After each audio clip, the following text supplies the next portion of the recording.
After years of reporting about a serial online stalker, there's some hope through a new survey. Robert Merkel was the center of a 5 on Your Side investigation preying on multiple women for years. And one survivor fought back, forming a new task force in Missouri. Our Justina Cornell sat down with her as she shares an important message. What mental health effects, if any, did you experience as a result of the online harassment? At her fingertips. Severe, extremely severe. It's more than a survey. It's the start of a shift. A survey needed for survivors of stalking. The psychological ramifications of being harassed multiple times and not having a way to defend yourself, not having a way to stop the harassment, not having control to provide yourself safety is debilitating. Advocate Angela, who asked us not to identify her last name, was cyberstalked by a complete stranger.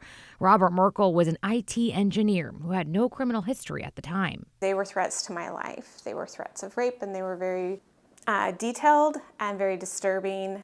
In 2017, our I-team learned about 40 women in the area who received threatening text messages from Merkel. In 2018, Merkel was sentenced to prison for harassment, released in 2020 on parole. He didn't stop, though. Women say he continued contacting them, getting arrested again in 2022. Merkel remains behind bars. There's victims in other states. It escalated horrifically.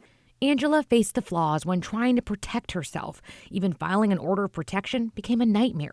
The paperwork meant to protect her would share all her personal information to the stalker, and she had to show proof of distress. I never got to explain anything, and I was just handed a form that said it was denied, and that was the first time I applied.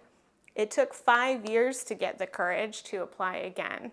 She knew the system needed change.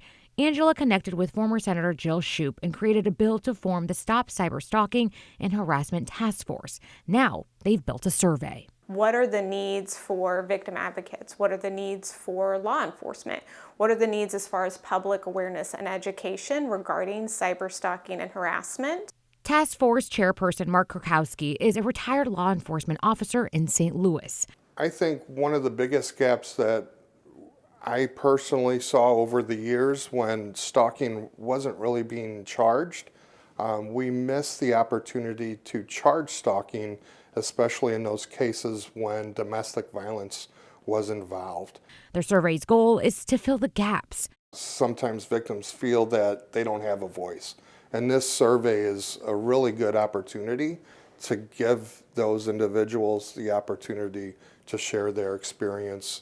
Voices are needed to fill the void. The survey needs survivors to join Angela, a woman who never stopped. Anything to make the world a little bit better and safer. And honestly, those who are trying their hardest but aren't given the right resources to come and help them, help us, it's a privilege. Justina Cornell, 5 on Your Side. And right now, the survey is open and the task force is urging people to fill it out. To find the link, you can head to our website, ksdk.com, and go to the As Seen on TV section.